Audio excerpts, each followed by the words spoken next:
friends and explorers Ed Stafford and Luke Collier have set themselves an incredible mission. Everyone we speak to says it's impossible. That only encourages us to go and do it more. To be the first people to walk the entire length of the Amazon River.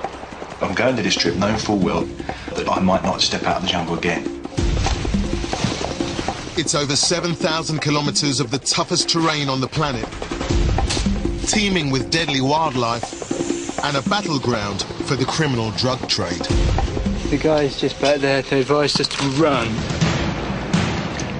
They will have to cross a vast mountain range, descend the world's deepest valley, and enter South America's most remote jungles. It's a bit of its tail. On a 2.5-year journey of a lifetime to conquer the world's largest river.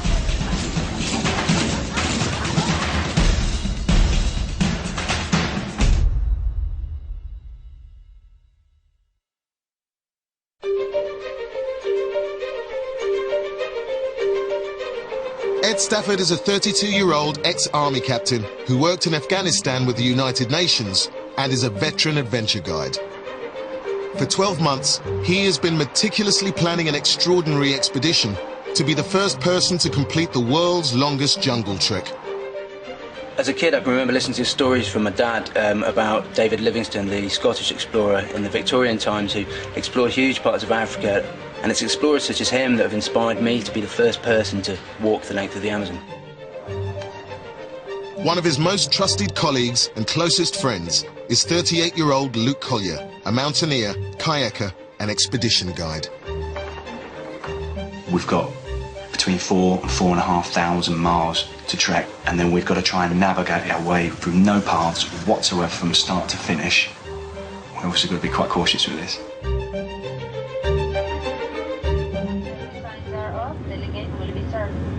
We took 2 video cameras with us, and we documented the whole expedition ourselves. There was no film crew. It was just literally us with a camera at arm's length, filming ourselves. Mate, how do you feel? Good, ready. Bag's not too bad. It's about 40-45 kilos. Ready to go. On the 2nd of April 2008, Ed and Luke take their first steps eastward. They will divide their 7,000-kilometer walk into 4 sections. They will trek at altitude over the Andes to River's source at Nevado Mizmi. Next, they'll enter the Red Zone, Peru's violent drug smuggling area, and head north towards Brazil. The 3rd section will be an epic march over 2,000 kilometers of remote, unmapped jungle. Finally, they plan to cross the river at Manaus, where the 2 biggest tributaries meet, and follow it to the Atlantic Ocean. They hope to complete their journey in 18 months. Everyone's waving enthusiastically and saying adios, locos.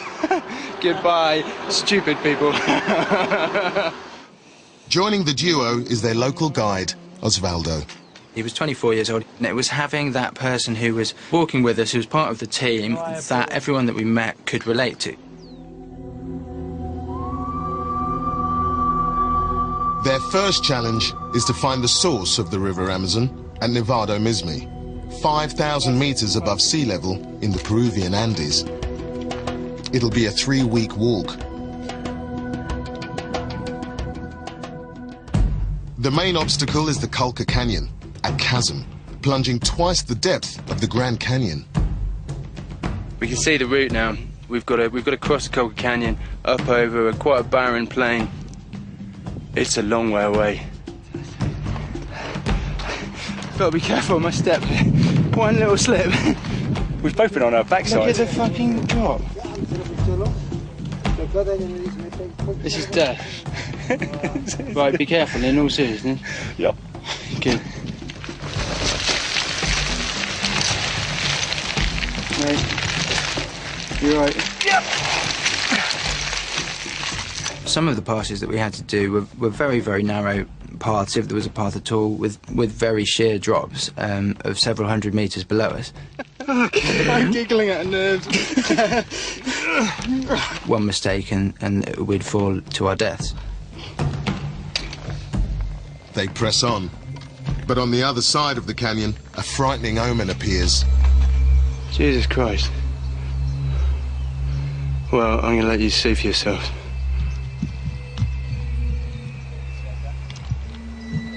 These bones are human remains.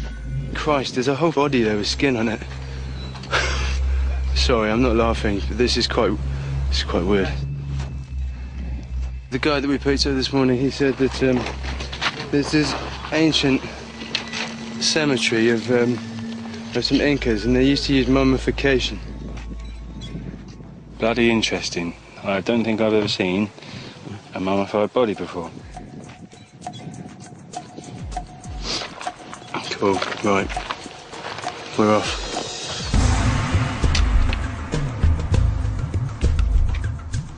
The party crosses one final pass before the giant vision of Nevado Mizmi comes into sight. From the mountain's glacier, 5,600 meters above sea level, the Amazon springs to life. A cross at the base of the mountain marks where the meltwater first spills from the rock. Nice one, mate. Ed and Luke have made it to the source of the Amazon. That's us. The peak of Mount Mizmi is where the snow first melts. So, to be sure they are starting from the Amazon's true source, they must climb the mountain. We've only got to go just past this little cornice on his left.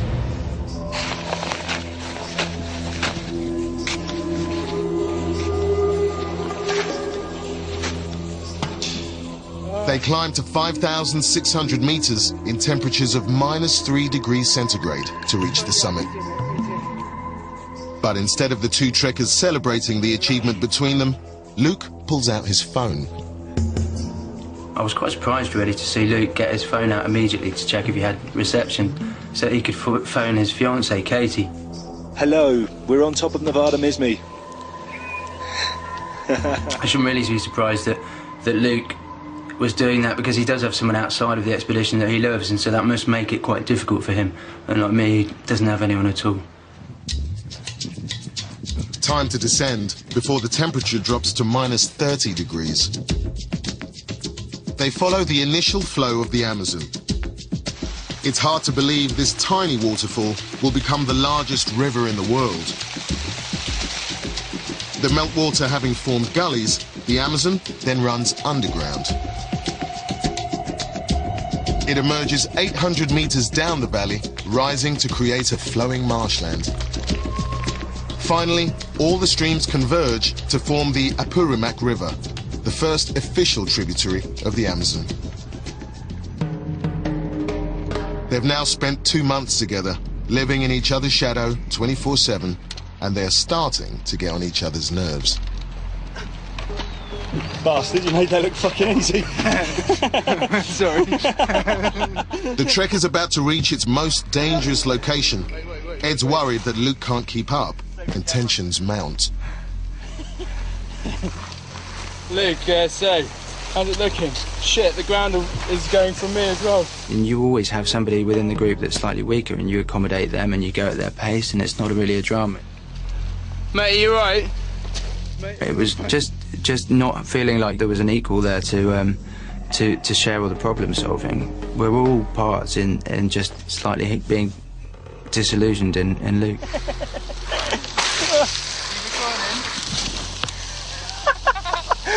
Luke's about to die. We have had some falling out, and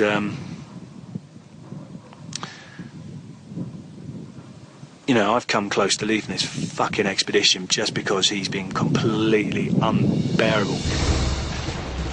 With their friendship on a knife edge, Ed and Luke must tackle the world's deepest canyon together on a 40-day death march. This is almost becoming a survival situation.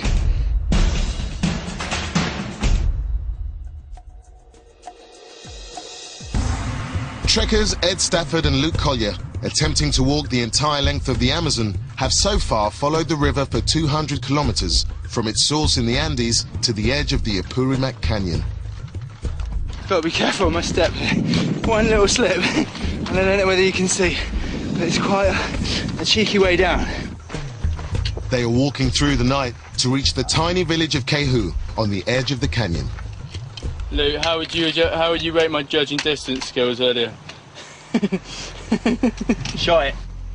But over the last week, they've had a series of rows, and essential mutual support is starting to fall apart. Ed and I had a fallout today, Yeah, we're completely different people. and inside I was fuming. We can't get aggressive every time we disagree on something. Exhausted and barely speaking, they reach the village. Gracias, señor. I think we're being directed to somewhere where you can sleep inside a house.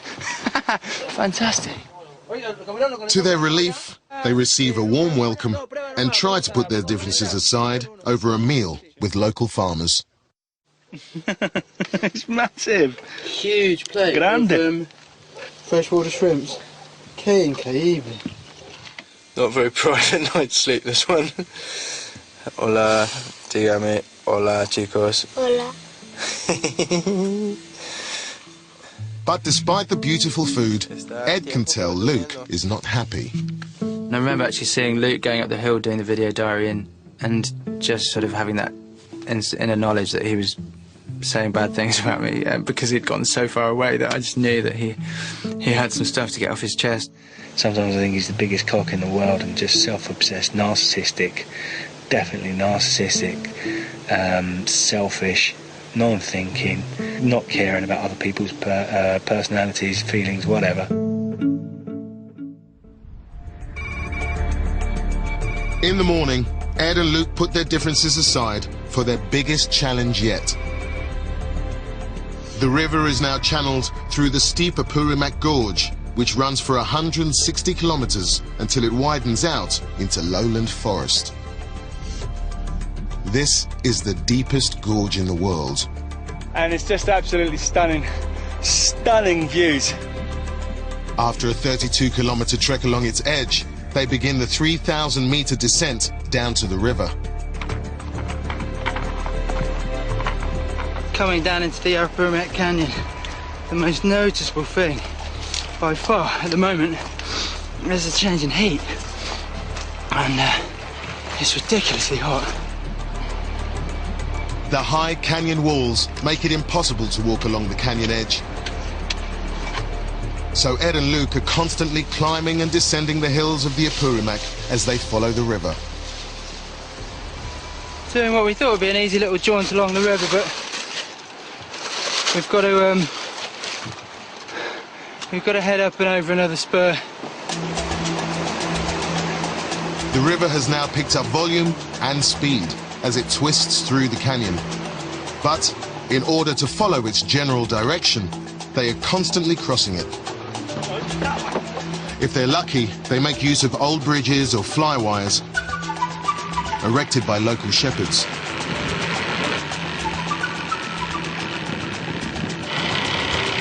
It looks a bit easier than this. But usually, they have to cross on foot. The river is funneled through the canyon, creating strong, turbulent currents. If they slip, they'll be washed away, smashed into the rocks, and drowned. Now that's going to be quite a strong current. As a last resort, they swim.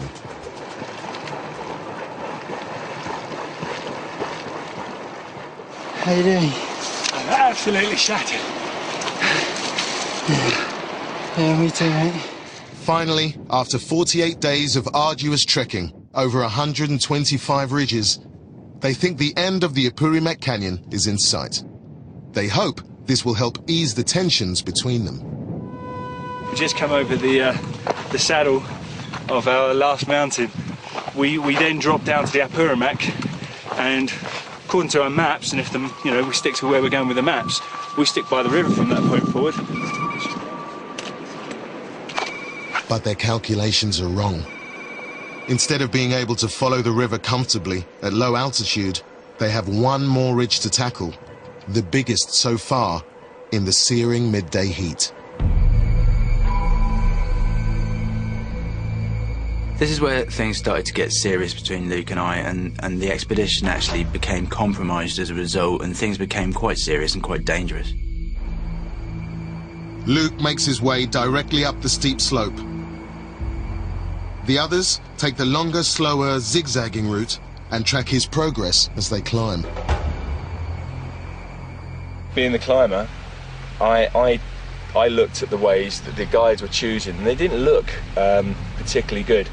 And so I chose straight up the middle of the basin, where there was gentle scree all the way, and it looked at the top like it was an easier climb than the rest.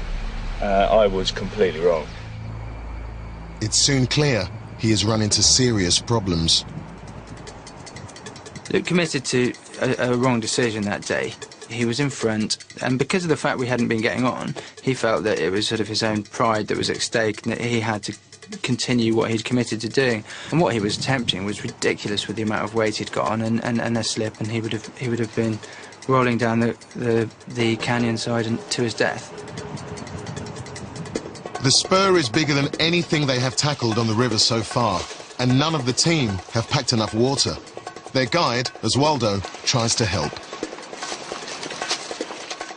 Oswaldo had to take my bag off me for the last 20 metres of that climb.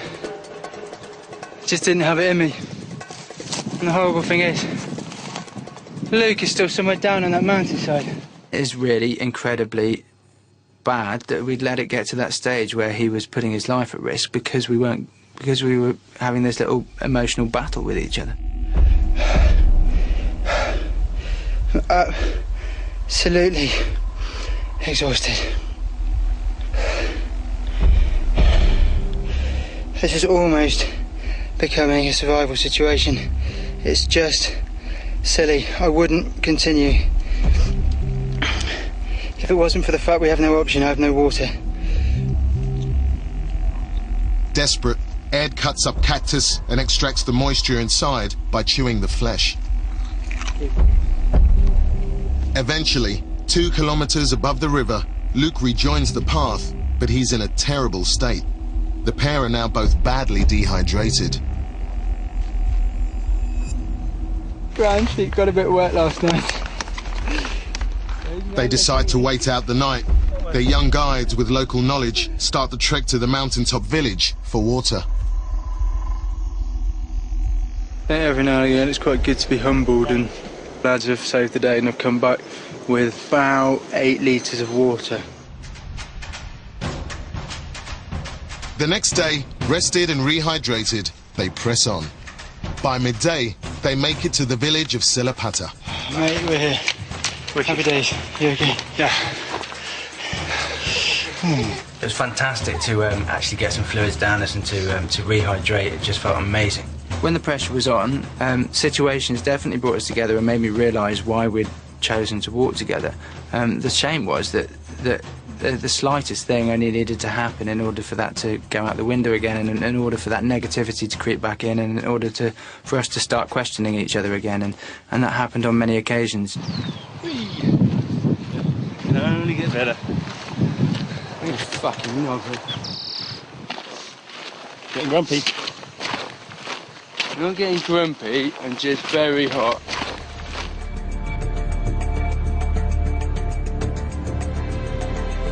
With tensions simmering, they move east along the top of the gorge. After another day's walk, they descend again toward the river.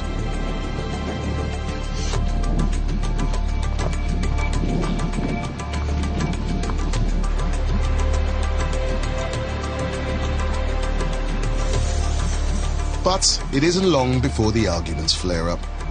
Pathetic little things like Oswaldo having a blister could then send us back into this period of negativity and this period of getting at each other. Ed was getting on my tits just with everything that was happening. He was concerned that by putting tape over an open blister, that when you took the tape off, that you'd take the skin off. Just repeated and repeated and repeated what he was saying, to the point where I thought, I've had enough. Instead of just having a difference of opinion, Luke got really angry. And, I didn't know why. Missing Katie. I miss her so much. I just thought, like, sit here at night time and I just think, what the fuck are you doing, Luke? You are, regardless of, you know, the long trip, you know, golden opportunity, yada, yada, yada. I am leaving the person I love the most for 1.5 years, possibly 2 years. What a selfish bastard. There is nothing more to be said about it.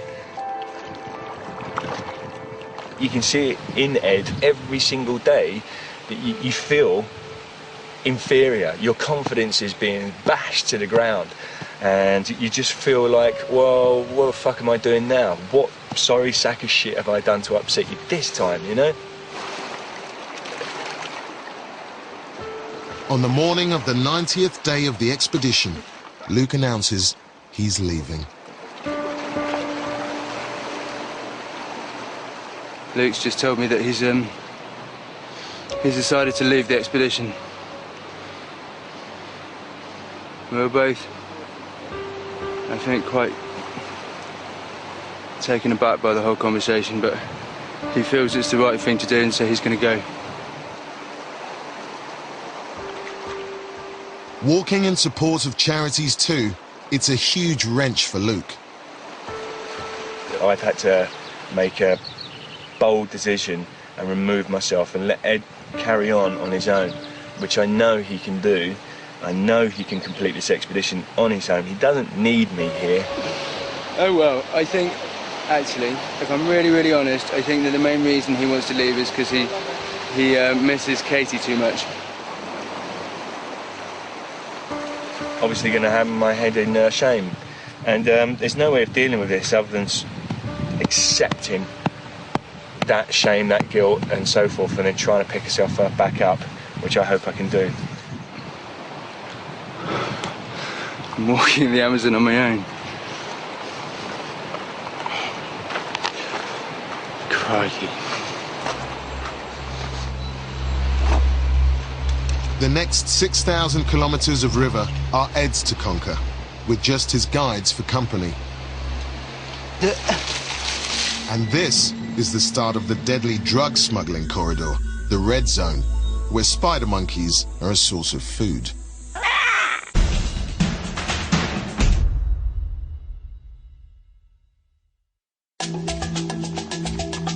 After his trekking companion abandoned the expedition, ex-soldier Ed Stafford is continuing his quest to be the first person to walk the length of the Amazon from the Peruvian Andes to the Atlantic coast, 7,000 kilometers east. In just over 3 months, Ed has traveled 1,170 kilometers, a feat in itself, but a fraction of the length of the Amazon. It's day 100, and Ed is now entering the Red Zone, a notoriously violent drug smuggling area leading to the Brazilian border, which he hopes to reach in another 4 months. The Apurimac now joins the Rio Eni. Ed and his guide Oswaldo will follow this river north at lower altitude along a patchwork of rainforest and jungle. We don't even know really whether the path exists or whether we'll be bashing through the forest. Oh, this bit's nice.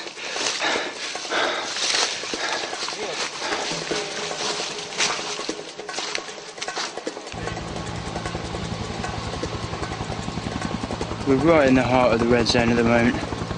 The American military operating in this area now. Now, the locals here earn all their money from producing coca, and so that's not a very popular program to be carrying out here. Buenas tardes. And it even goes as far as the locals think that there's some sort of invasion plot by the Americans.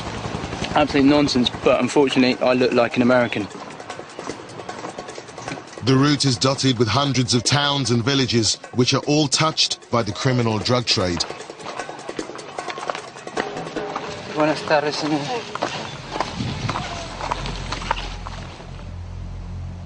He spots coca plantations easily along the river valley. few Westerners would ever attempt this without an armed guard. Increasingly, every time we came to a community and we were asking for advice as to which the best way was to continue our journey, people were just saying, you can't come through here, this is ridiculous, you're going to get yourself killed.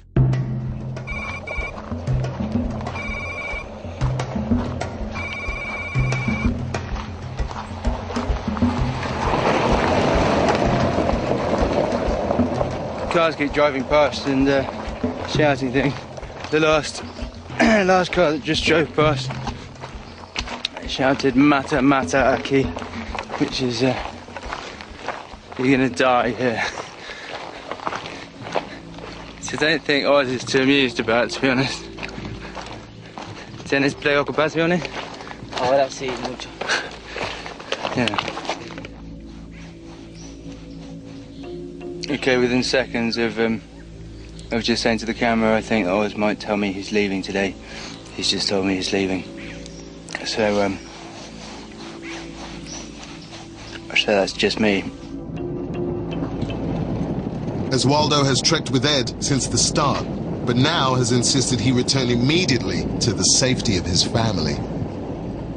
That was the second part of a three-man team that said that they're not prepared to walk any further. And so at that point, I was then truly sort of on my own in terms of, and right in the middle of the red zone as well. Ed is now forced to continue alone. He picks up day guides wherever he can.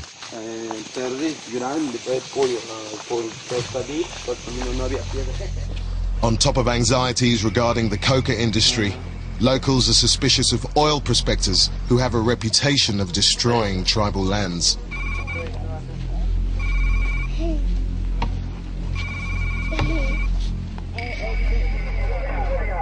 ¿Todavía no se aproxima a su comunidad?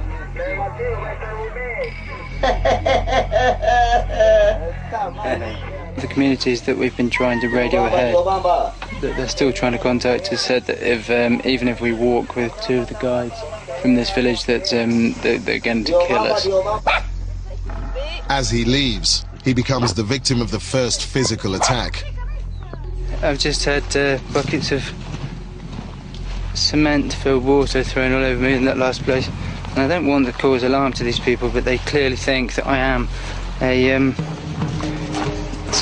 gringo who's coming in here in order to prospect for oil, and I'm not. It was getting too dangerous on the tribal side of the river, the indigenous side, and so I needed to cross the river. The problem with the other side is that was the drugs trafficking side of the river, so I was feeling quite vulnerable. The jungle is riddled with paths and roads used by traffickers, bringing unrefined cocaine from the plantations to be distributed through larger towns and cities to international destinations. The amount that this bridge is sagging is comical.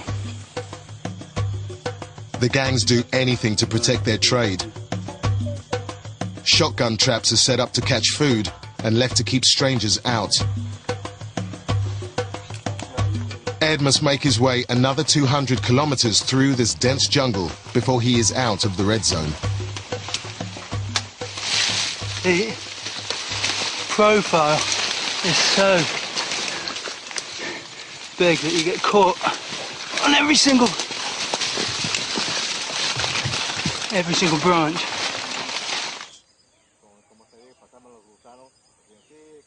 In a village near the jungle town of Satipo, Ed meets Cho, a 29-year-old local woodman who knows the drugs gangs and is willing to guide Ed through the red zone. Cho knows these routes well, but as they pass deeper into this territory, they also hire local armed guides.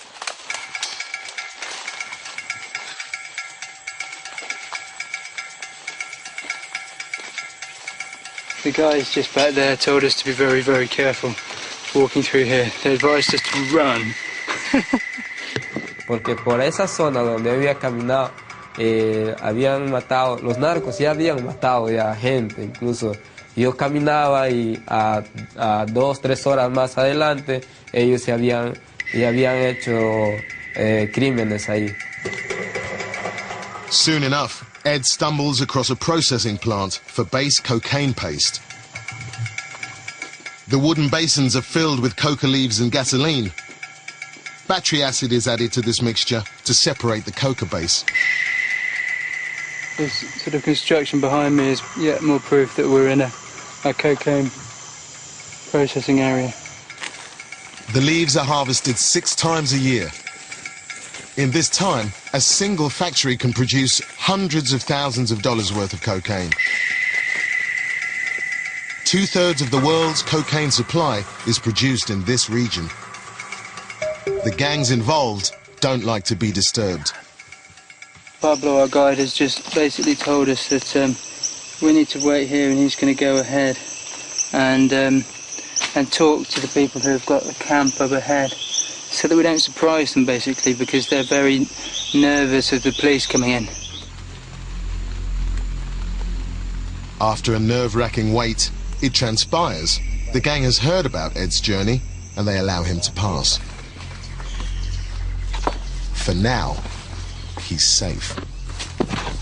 The man and woman just walked towards me and said, "Hello, Edward." Small-time fame, eh?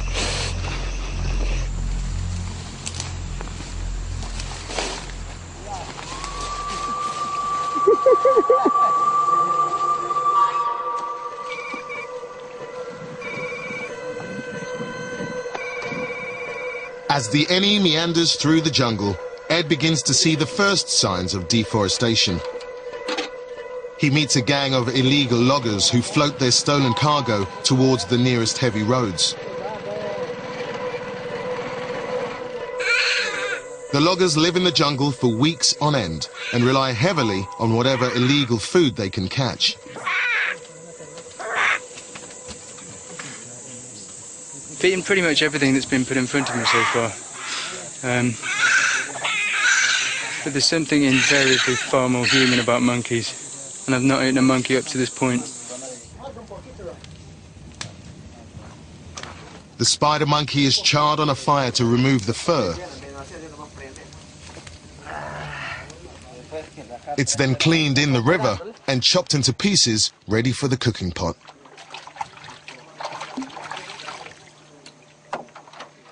The spider monkey was clearly a mother, because its child is just behind me, tied up to that piece of wood, and that child will become a pet until it's big enough to eat.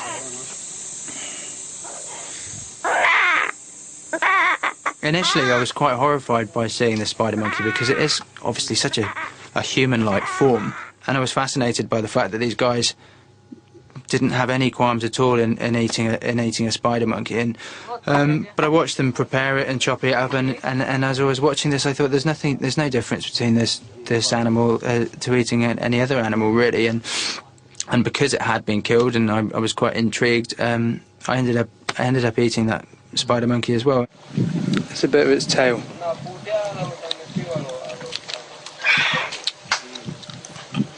Quite nice, actually. Quite like that.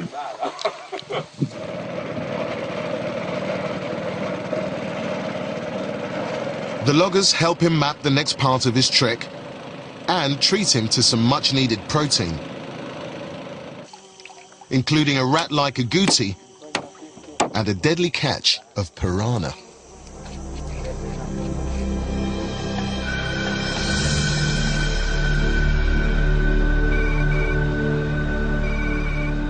Well fed, Ed and Cho make great progress and finally reach the Tambo River. The red zone is behind them. It's not often that we get a chance to actually walk by the river, surprisingly, for an expedition that's called Walking the Amazon. But this is actually quite rare, and it's lovely. It really does make me feel like I'm walking the river. But they need to keep up the pace. It's now November, and the rainy season is due. Ahead, Ed and Cho are swamped as the mighty Amazon bursts its banks.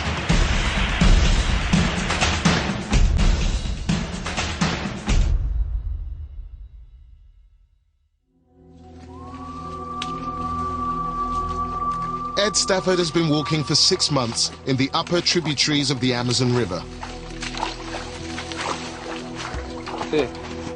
Ed and his guide, Cho, continue trekking the Tambo and then the Ucayali River towards the Brazilian border. Over a further 3 months, they managed to cover another 1,500 kilometers. They pass the city of Iquitos and connect with the Rio Amazonas. But, as expected, in November, 240 days into his trip, the heavy rains begin.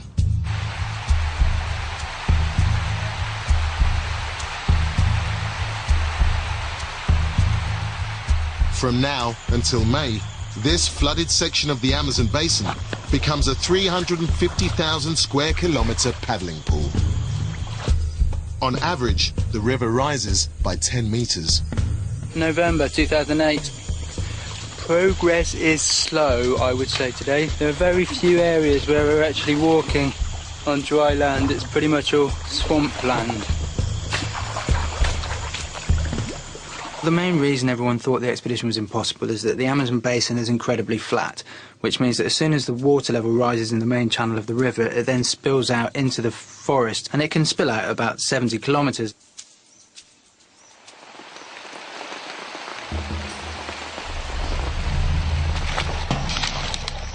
Caminar por las inundaciones, uno siente un poco de miedo. Nos hablan de las anguilas, hay peces eléctricas y como también... This has got enough electricity in it to knock a man unconscious and therefore kill him by drowning. At one point, I thought, crikey, if it continues like this, then, you know, this is going to take the next 8 years of my life.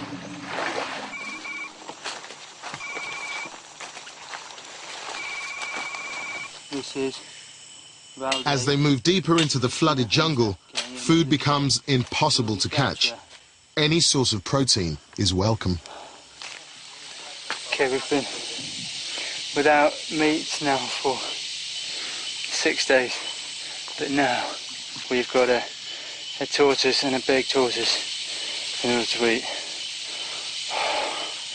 Thank goodness. Absolutely no chance of the tortoise running away or hiding. It's just there, and we know it's there, and we'll come back for it when we want it. It isn't very humane at all. I mean, I'm not sure whether it's just a complete disregard for life or whether actually, more to the point, it's just very, very difficult to kill it beforehand because it is so well protected. Brucey bonus is that the tortoise is pregnant and has eggs. We've not just got tortoise for supper, we've got eggs for breakfast. Yes! Tortoises were very abundant. We saw them a lot of the time, and they were a plentiful animal, and it was just something that we needed to do in order to survive. Only indigenous people are allowed to hunt tortoise in Peru. The local guides make sure every edible part of the animal is consumed. It has to be said, tortoise liver is absolutely extraordinarily good.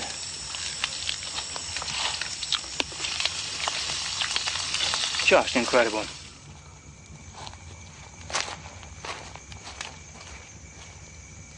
The next morning, the greatly anticipated breakfast of tortoise eggs is prepared.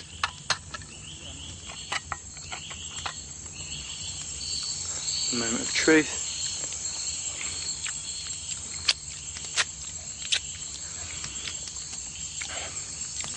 So there you go. Tastes like eggs.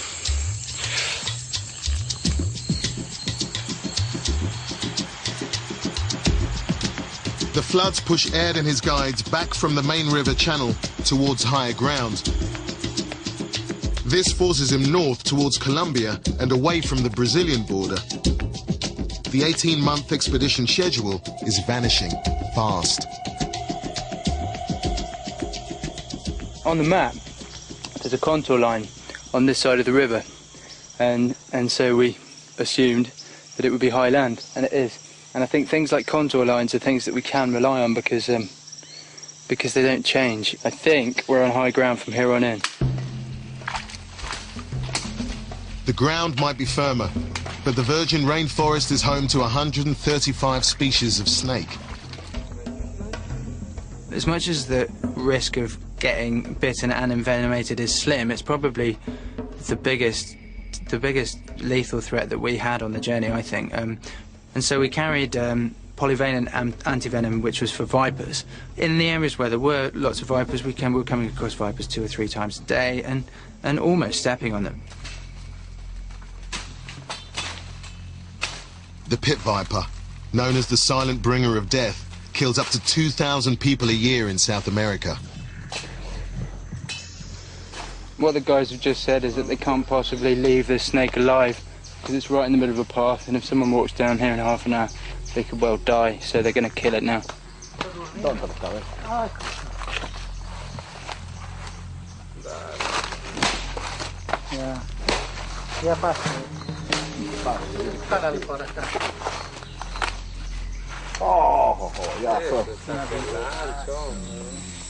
can see the huge retractable fangs that are the ones that deliver the venom.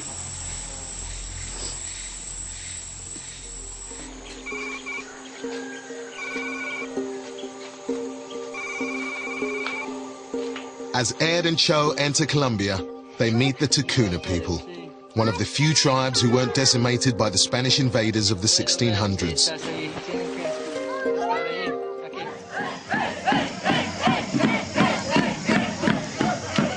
The Tacuna still follow their old customs and are about to celebrate their own special ritual, the Pelazon, which is only carried out during a full moon.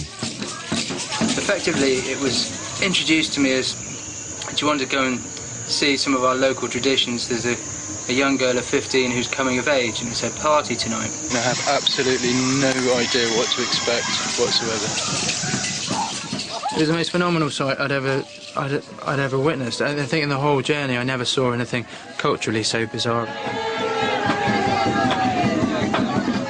The girl who's got the crown on her head is clearly the girl who's coming of age.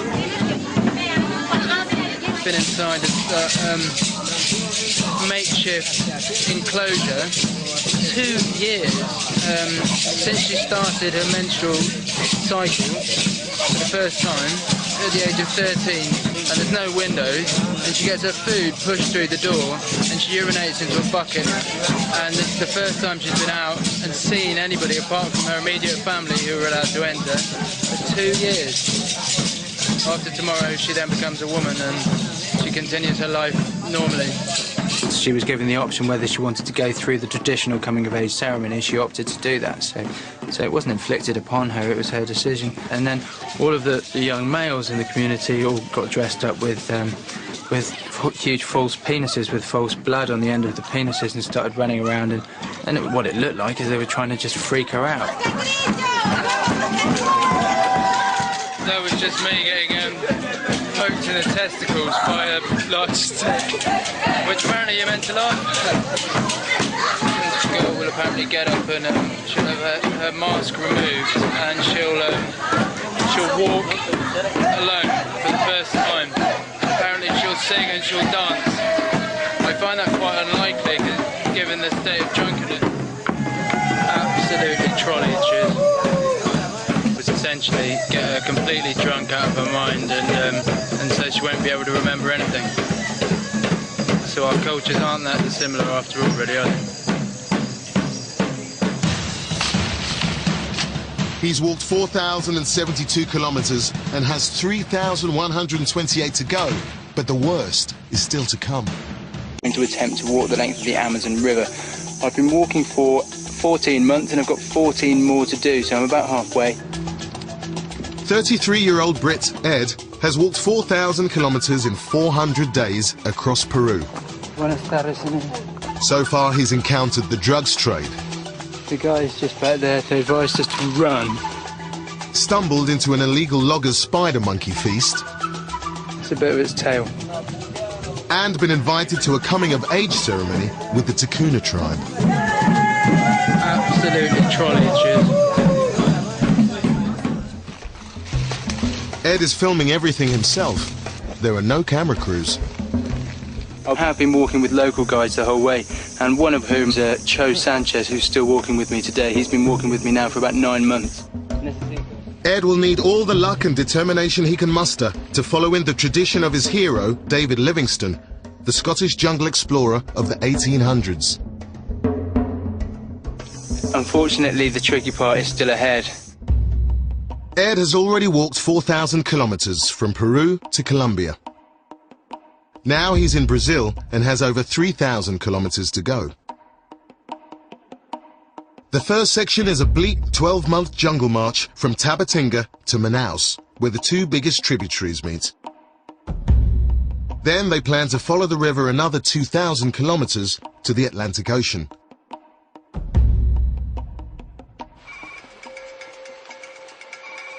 Ed starts this section of his walk at the Brazilian border. He'll walk with Sam Dyson, a 32-year-old Brit who he's arranged to meet on the track. Slightly apprehensive about what we're going to do, but I'm quite excited because I don't know what's going to happen. Sam was impressive physically. He was a Shaolin warrior monk, one of the leading martial artists in the UK now. I thought that's his equivalent to my military training. That's sort of all right? Yeah, it's good, mate. He didn't have any jungle experience, but I thought he just had the toughness to get through. It was great to have somebody that spoke English. The Amazon quickly whips him into shape. Okay. First time in the jungle, really. And the heat, I just can't cool down. And I've drunk 2 litres of water in 45 minutes. And yeah, it's hard work. It's 33 degrees centigrade with nearly 100% humidity. They have to walk 500 kilometers to Porto Seguro, the last town printed on their map. Would you say it was a tough leg, Sam? Yeah, but hopefully I'm relatively acclimatised now. Okay. All right. It's the end of the rainy season. The Amazon has burst its banks, so they are forced to walk through swampland. Okay, deep. Yeah, I'm out of my depth. Yeah, I'm running. The humid jungle conditions start to play havoc on Sam's feet. Can you see that? If I give it a squeeze, it just oozes pus. Like that. Which is amazing. Sam's not been having a good day, I think it would be fair to say. The humidity and the constant dampness means that nothing heals at all. So you've got soggy, festering, infected toenails. It's all gone black under the edge of it, and you can see there, see it's just oozing pus out and blood.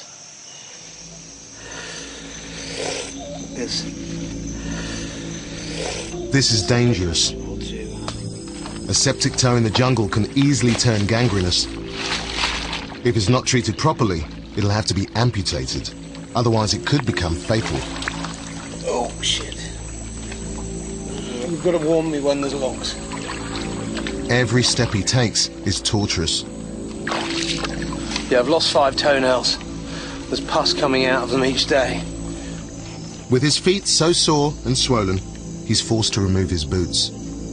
This blood has just sprayed out from under my toenail. He disinfects his toes with the iodine he's carrying. But in the end, he has no choice. Sam has to leave the expedition to seek medical help.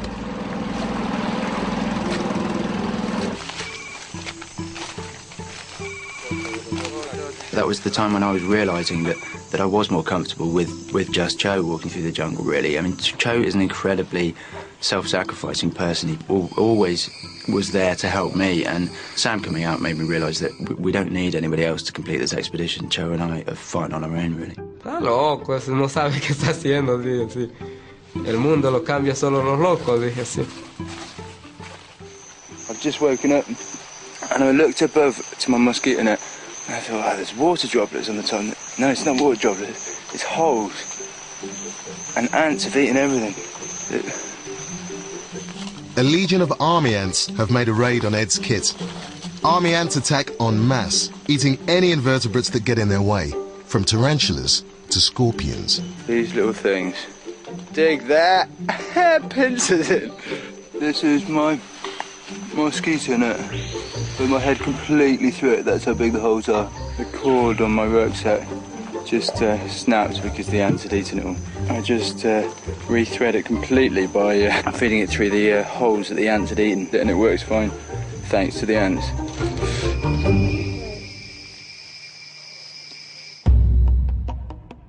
On day 480, Ed and Cho veer south, away from the Amazon's mainstream and deep into the isolated Brazilian jungle.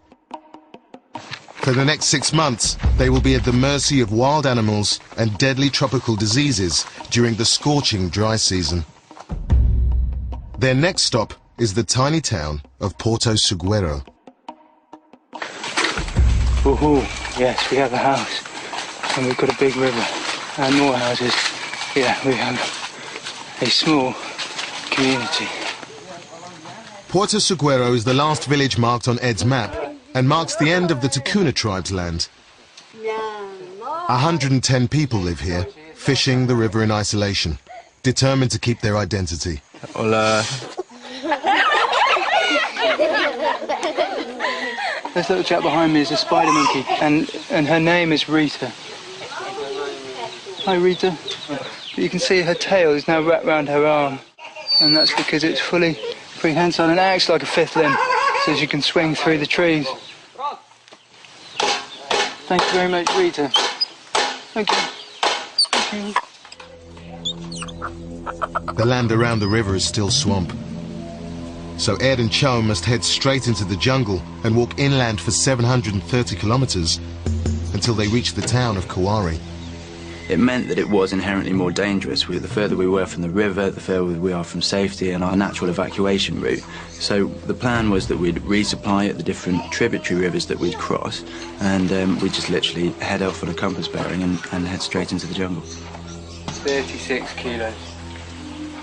This is such a stupidly remote leg that we have to carry a lot of food, so that means we're going to be going really, really heavy. To survive the next 3 months, they will have to live off the land, fishing and foraging. Normal. The Amazon teems with life, including 2.5 million different species of insect. Among the most aggressive is the Brazilian wasp. That one was high enough for us all to be able to get under it very easily.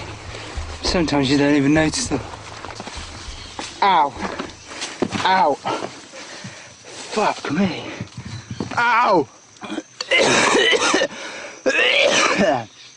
Ah, fuck. One got me in the throat. I swallowed a few. Fuck. Ow! Ow!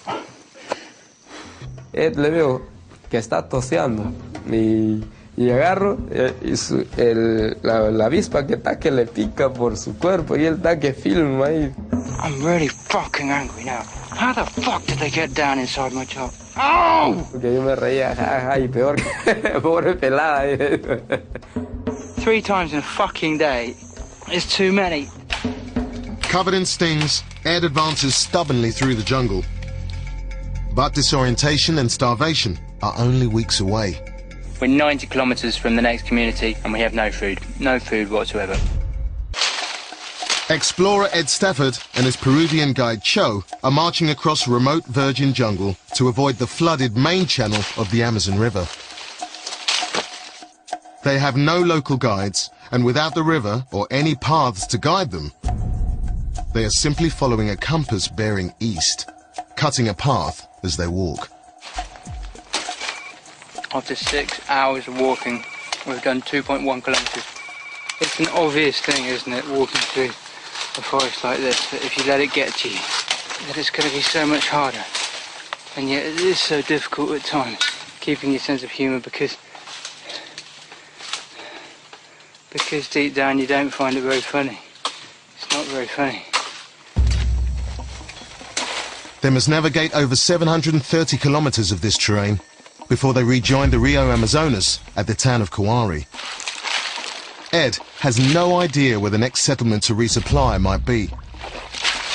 Their main source of carbohydrate is farine, manioc root, which has been roasted and dried into a powder. Literally ration it out spoon by spoon.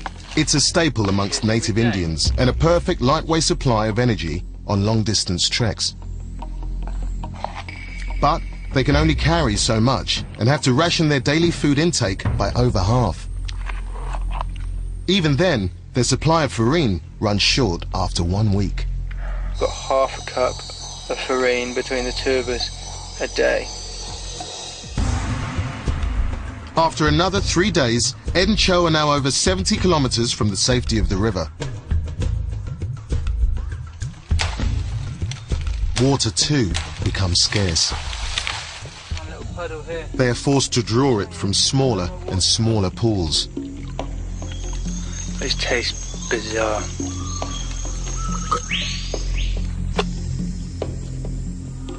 Another 2 days' walk, and the forest floor has dried up completely. Not having any water is probably the most serious thing that can happen to anyone who's living out in the wild, and we won't be able to exist for more than 2 or 3 days, really. They move slowly through the forest. Then, finally, late the next day, they find what they're looking for.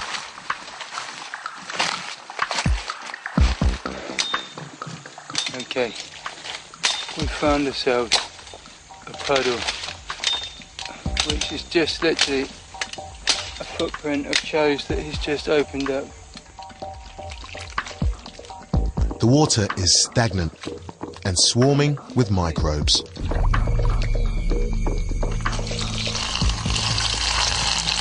That's really quite clear.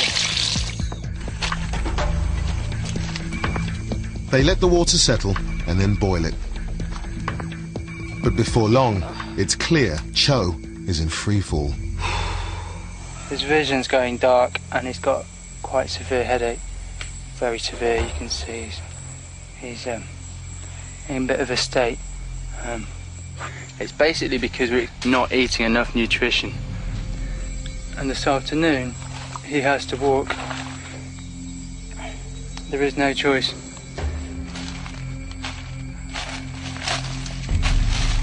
Ed insists they keep going, but before the day is out, Cho collapses, exhausted. Bloody hell, look at Cho.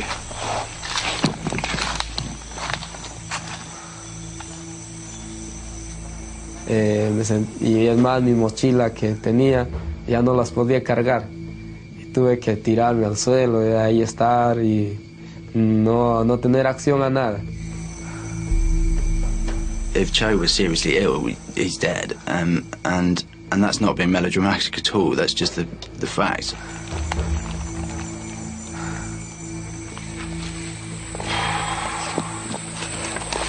The mental strength it takes to actually put our rucksacks back on again is ridiculous. Ed forces Cho to his feet, and the pair set off east through the forest with hardly any food.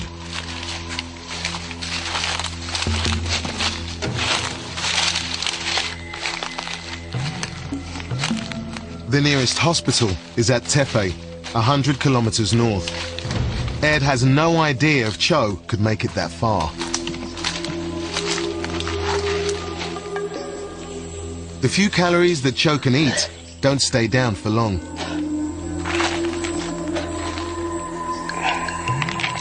All Ed has to offer Cho are 3 ibuprofen pills.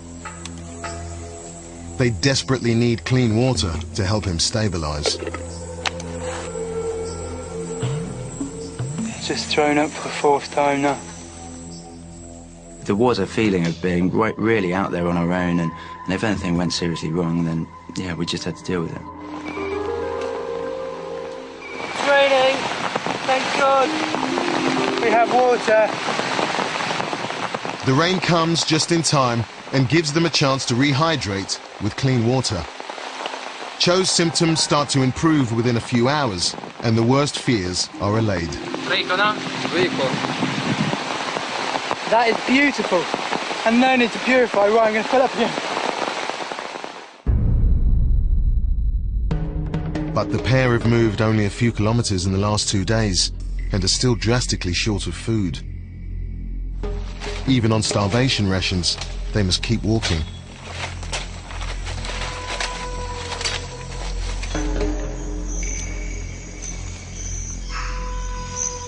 The fire just collapsed and our daily ration of farine is now in the fire, on the floor. I'm a little bit emotional about the farine, but it's just a bit gritty. Don't think Joe's too happy. The spilled farine was the last Ed and Cho had left.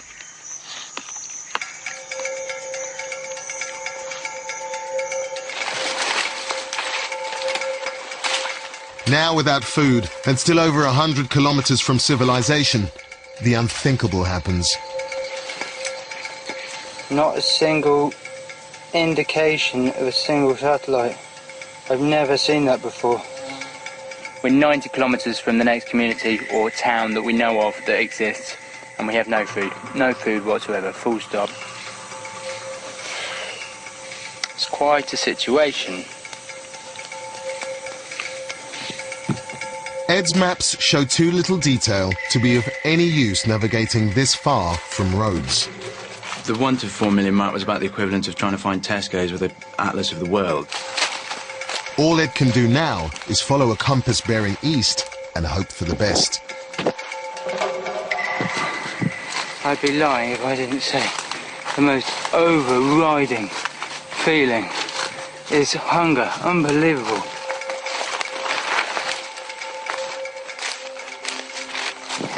After 2 days' walk with no food, Ed finally comes across a small stand of palm saplings. The growing tips yield a vegetable known as heart of palm, which is full of the carbohydrate they so desperately need.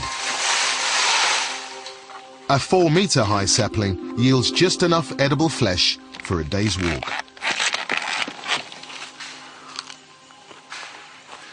Never, ever had such a boring vegetable.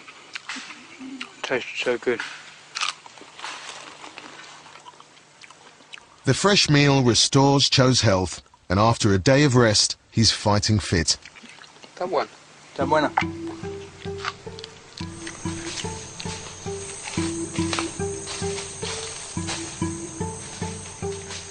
Their luck continues, and after another week's arduous trekking, they hit an oasis.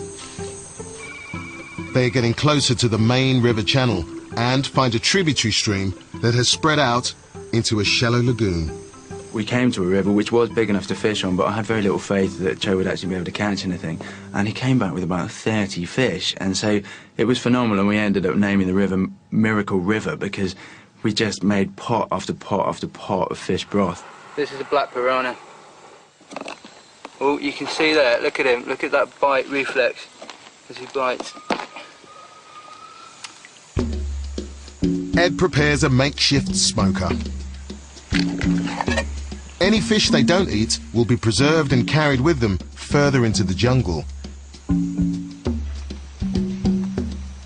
They're coming on really well, and there's little bits that are just crispy that taste absolutely fantastic.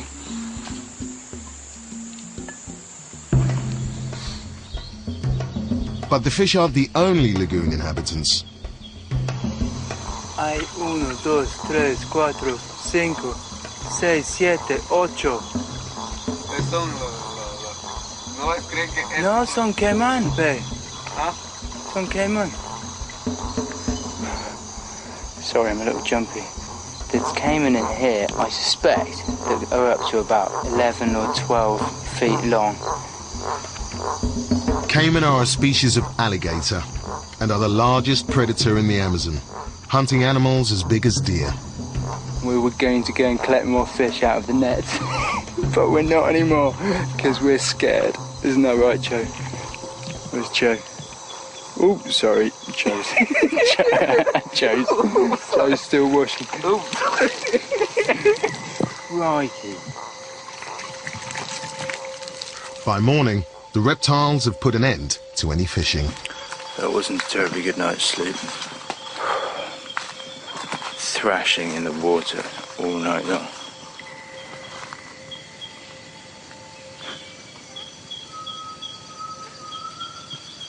Our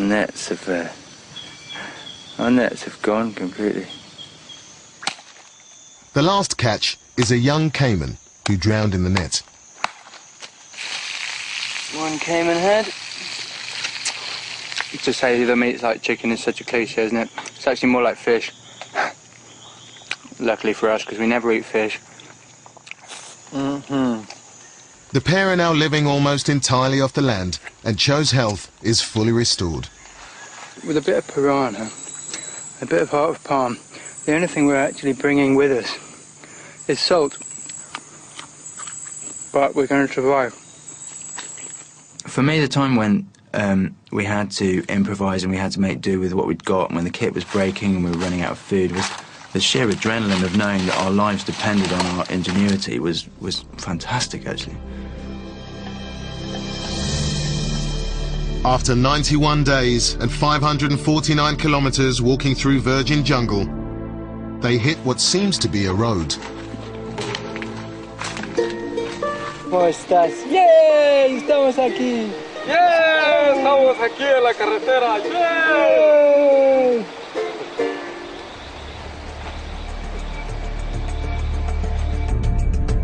The road is in fact a petrochemical pipeline which carries fuel through the remote forest towards their destination, Kawari.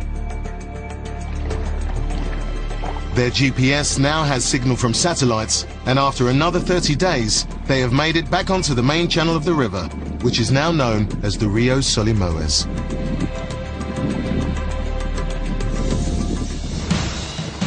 But ahead wait two fundamental challenges. Ed's own body. It has gone through to tendons. And mind. Inside my head, there's a war going on.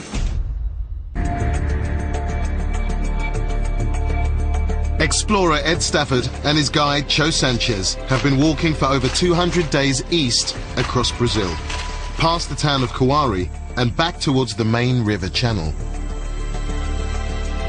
Ed has been walking for over 4,700 kilometers from the Pacific coast of Peru, north into Brazil, then east across the vast tract of unbroken jungle in the Amazon basin. After 18 months en route, a second wet season is almost upon him.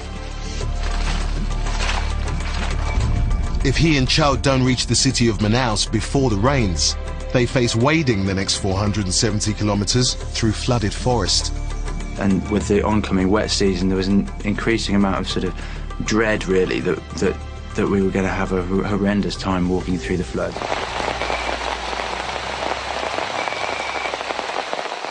We're dangerously close to the Amazon. The rivers here rise and fall at an alarming rate. We've only set up camp half an hour ago, and the river's risen about 8 inches, 10 inches, maybe even a foot. They follow the Solimões as far from the main channel as possible, but still can't avoid walking in water up to 4 feet deep. Chronic tiredness begins to take its toll. Ow!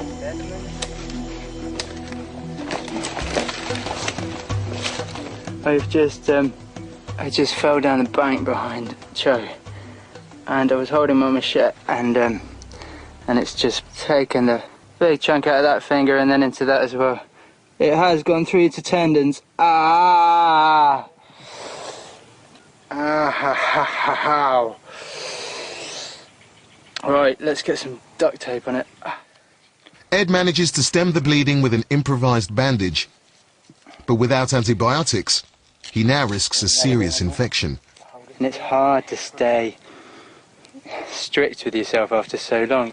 Very lucky not to lose my little finger, and I'm not exaggerating. A week later in the town of Orocaminar, Ed is checked over by a doctor who treats his machete wound and swabs an open sore on his arm. A gente vai fazer, né? Pode ser. A característica dela não é. But despite the doctor's confidence, Ed tests positive for cutaneous leishmaniasis, a flesh-eating disease. as I don't want to be permanently disfigured, I've got to get some medication to go on a course of this. Okay, today I'm going to try and intravenously inject myself for the first time in my life. A little bit apprehensive, I have to say. Okay, now I'm just going to inject very slowly. Remove the needle, and that's the first ever intravenous injection I've done.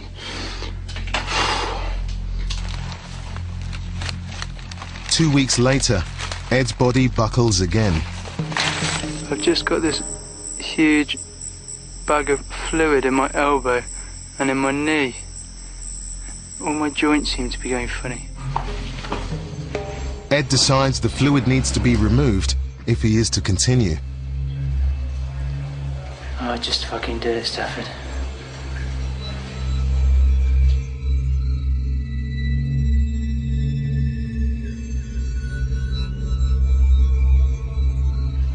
Okay, that's not a bad amount of fluid to come out.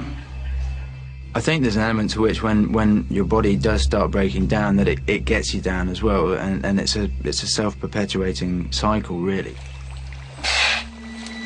It became more of a slog than an exhilarating challenge, really.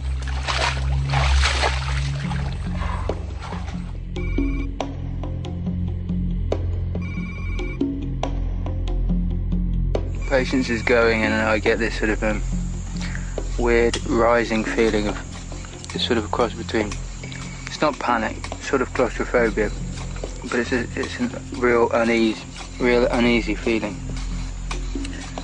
And I just want to get out. There's ants literally all over me, mosquitoes all the time. That sensation of just needing to have everything go away.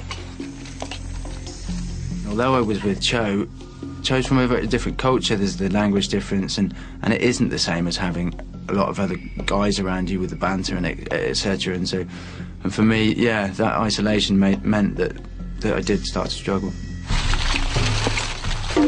I got very angry with Cho because he mislaid a bag that had all of the insect repellent in it and all of the talc in it, or talcum powder. All of us have got groins that have started to get rashes and infections between the legs and the testicles. Cho laughed and said, that's part of life, but as far as I'm concerned, that's not part of life. That's bad administration and it's unacceptable in the jungle. And so I was very, very, very annoyed. And that might sound a comical thing to get worried about when you're sitting in front of the TV at home, but I can assure you that not having any talc when your scrotum is rotting in the middle of the jungle is quite a serious thing. Cho's fucking me off no end. I think because Cho and I became so close by the end of the expedition, he was almost like a brother. And I think in the same way that you can sound off verbally at your family, I ended up snapping at Cho very unreasonably. Estábamos tranquilos ahí. Disculpe que esto fue mi error, ¿no?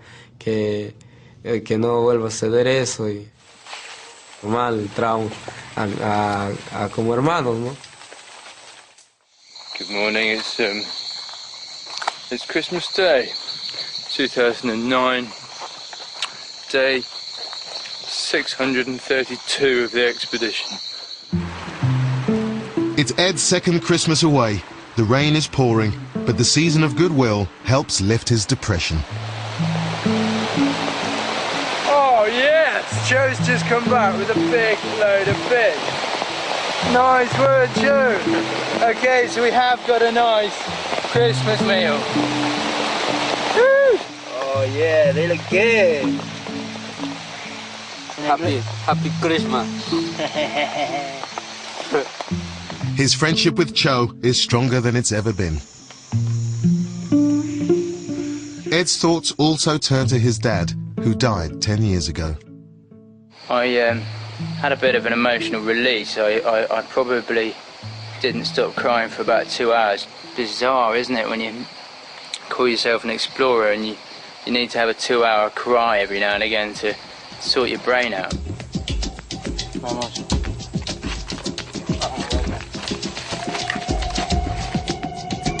By February, Ed and Cho have outrun the worst of the flooding and have reached the city of Manaus. Ed has followed the river for 4,000 kilometers, from when it started life as a tiny trickle. But now it's nearly 30 kilometers wide and is an industrial highway.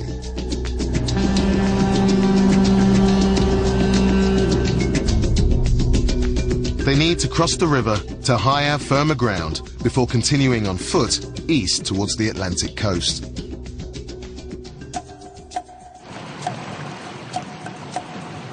At this stage, the river's started to become huge. The waves are vast. It's like paddling across the sea, really. We've got to make sure that we're 90 degrees to the waves as they come in, otherwise they're just going to come straight over the side and we're going to sink, basically.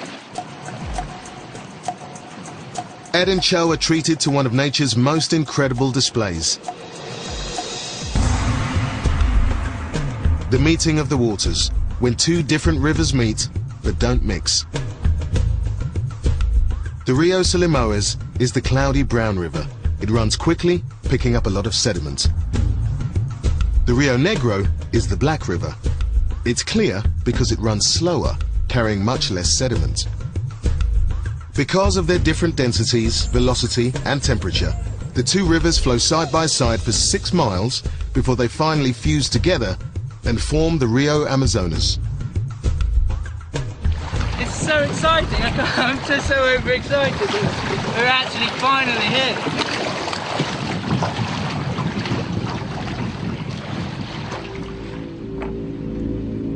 Industrialization has brought wealth to this part of the Amazon, but at a cost.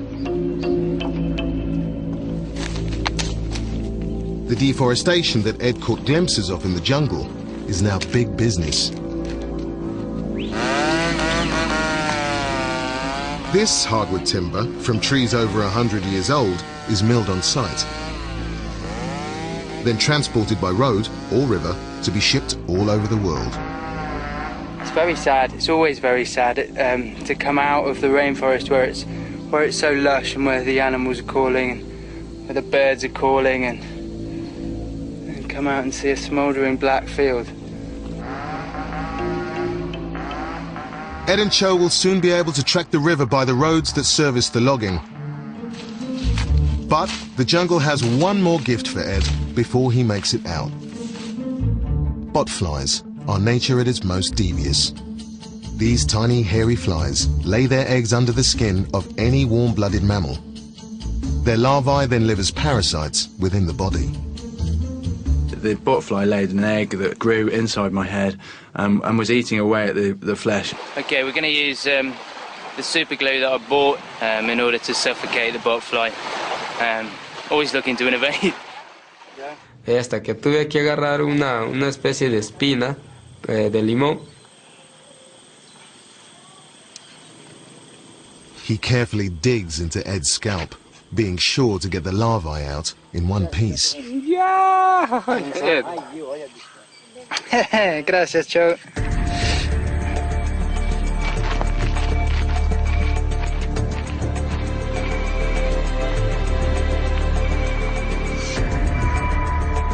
Ed and Cho have left the jungle and are entering the final leg of their journey through the agricultural heartland of Brazil. Walking the Amazon, obviously, to most people, quite rightly, conjures up images of rainforest and jungle. But here, all of the trees have been cut down, and you've got huge open green fields and large, dusty road networks. Ahead, after 2.5 years, Ed's body finally breaks down and the mission hangs in the balance. I want to rip my skin off. British explorer Ed Stafford and his guide Cho Sanchez are on the last leg of their mission to walk the entire length of the Amazon. If they make it, Ed will be the first person to complete this 7,000-kilometer journey on foot. In the next 10 days, the pair has to walk just under 400 kilometers to reach the city of Belém and the Atlantic Ocean. This will be the end of Ed's epic journey to walk the Amazon. They are now covering up to 40 kilometers per day on foot. Ed gives himself a final deadline. I looked at the map and determined that it was 10 days to get to the end, so I organised my flights for that day, and I'd committed to everybody it was going to happen on that day. Every step is a step towards civilization. Word begins to spread internationally that a British explorer is about to complete a 7,000-kilometer trek along the world's largest river. El ejército británico se ha convertido en el primer hombre que ha recorrido toda la extensión del Amazonas. This monumental journey began in April 2008. From the map, it was obvious to me that we could achieve that quite easily, and then I made this huge navigational error. Ed, used to dead reckoning across open country, decides to take a shortcut. We've just spilled out onto the electricity pylon line, which I had misread Google Earth as being a road. It's clearly not a road. I mean, you can see. It was just thick bramble bushes, essentially. And so we had this sort of comical following of the telegraph wires overhead. Sometimes it's walkable, sometimes it's not. Then when it's not, you head into the trees. The walking pace plummets. After 2 days battling through razor grass and scrub, they travel only 10 kilometers. Look at my arm. That's razor grass all day, all day, all day. At the moment in the schedule, we're due to be walking about 55 kilometers a day, which is quite a lot with rucksacks. And if you say a fast walk is 5 kilometers an hour, then obviously 55k a day, talking 11-hour days. After another 2 days in the scrub, they finally break back onto the road. We've spilled out of the jungle for the very last time. Just this dusty track that will then lead to an asphalt highway. They now have only a 300-kilometer road walk to the coast to complete their journey. We have to do 108 kilometers in about 26 hours, solid non-stop. Okay, we've now got about 75 kilometers to walk to the beach, and it's 1 a.m. Then, only hours from the finish line, after over 7,000 kilometers trekking, Ed collapses. I came up with this big rash, like a nettle sting rash all over my body. And I want to rip my skin off. Got to get to the beach, and it's the last day of the expedition, and I'm on the floor in agony. Ed forces himself back on his feet. 4 hours to go until we're able to say that we've walked the length of the Amazon River.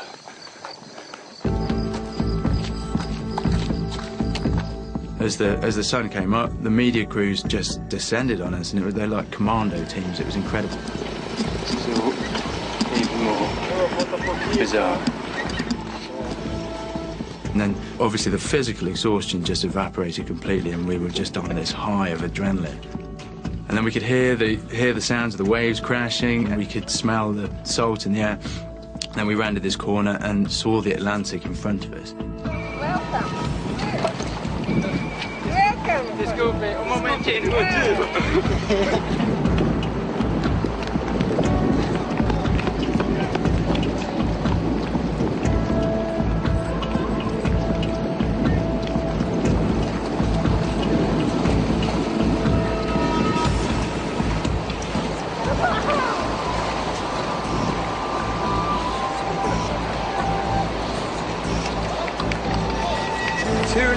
Years of walking through the Amazon, and this is the Atlantic Ocean.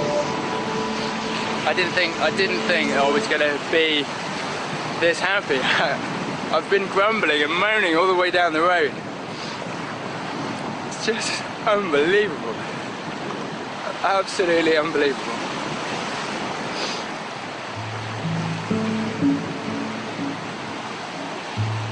Sí, lloró cuando él agarró la bandera de Inglaterra, o sea, todos los que habían hecho, y él me mira y me hace así y dice: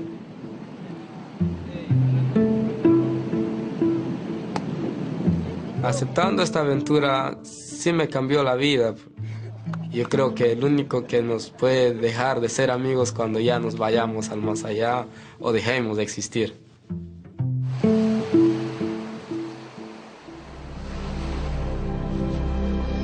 After 860 days of walking, Ed has entered the record books. I know he can complete this expedition on his own. He doesn't need me here. I'm walking the Amazon on my own. He's the first person to walk the entire length of the Amazon River. My legs don't want to work at all. This is the longest jungle trek in history.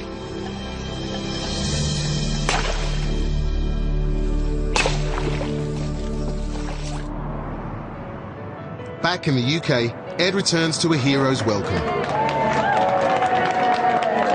His family sees him in the flesh for the first time in 2.5 years. While the great and the good of British exploration, who once honoured Ed's hero, David Livingstone, want to know, how on earth did he do it?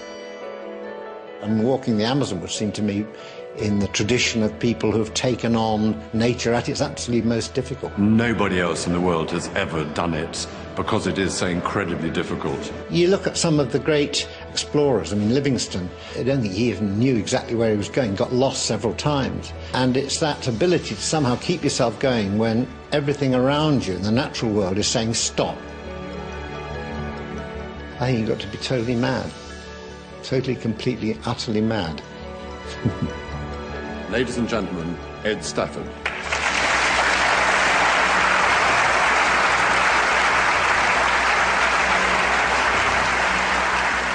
My father's always tried to instill values in me. One value was commitment, and he always said if you start something, then you need to see it through to the end, and that's the one thing that I think really hit home with me.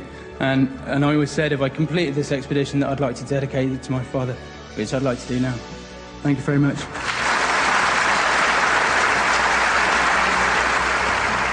The Royal Geographic Society accords Ed the honour of making him a fellow. And he joins the ranks of history's great explorers.